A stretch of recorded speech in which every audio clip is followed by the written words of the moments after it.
ముందుగా అందరికీ నమస్కారములు. అందరికీ గీతా జయంతి శుభాకాంక్షలు. మార్గశిరి మాసం శుక్లపక్షం ఏకాదశి ఈ రోజున గీతా జయంతిని జరుపుకుంటారు. ఈ రోజున కురుక్షేత్ర యుద్ధ భూమిలో శ్రీకృష్ణ పరమాత్ముడు అర్జునుడికి భగవద్గీత బోధనలు బోధించాడట. కాబట్టి ప్రతి సంవత్సరము గీతా జయంతిని మార్గశిర శుక్లపక్ష ఏకాదశిలో జరుపుకుంటారు.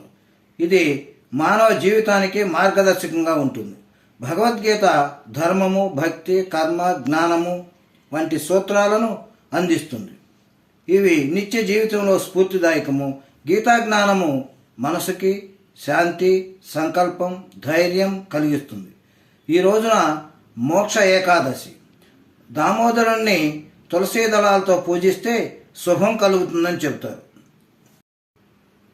ఇప్పుడు భగవద్గీత గీతమాల. భగవద్గీత వందనమో, భగవత్వర్షిణి వందనమో, గీతామాతా వందనమో, శ్రీకృష్ణునికి వందనమో. భగవద్గీత వందనమో, భగవత్వర్షిణి వందనమో, గీతామాతా వందనమో, శ్రీకృష్ణునికి వందనము.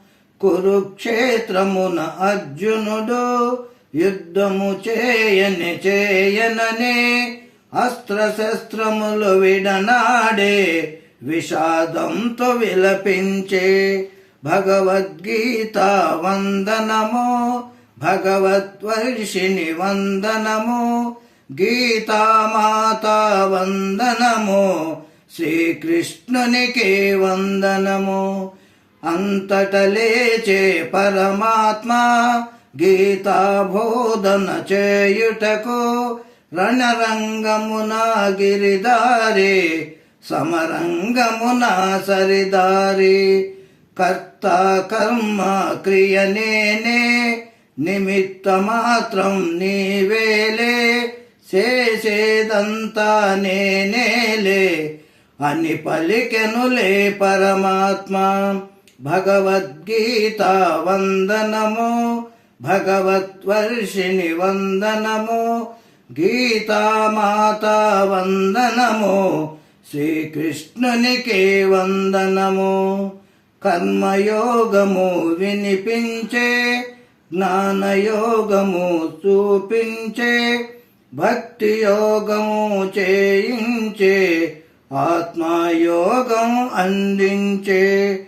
ఆత్మజ్ఞానం కలుగునులే, మిథ్యాశోకం వదులునులే, గీతా ధ్యానం చేసినచో వైకుంఠం ప్రాప్తించునులే.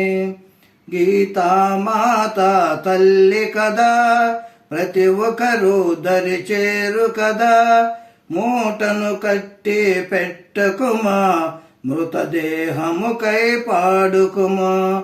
భగవద్గీత వందనము, భగవత్వర్షిణి వందనము, గీతామాతా వందనము, శ్రీకృష్ణునికి వందనము. గీతామాతా వందనము, శ్రీకృష్ణునికి వందనము.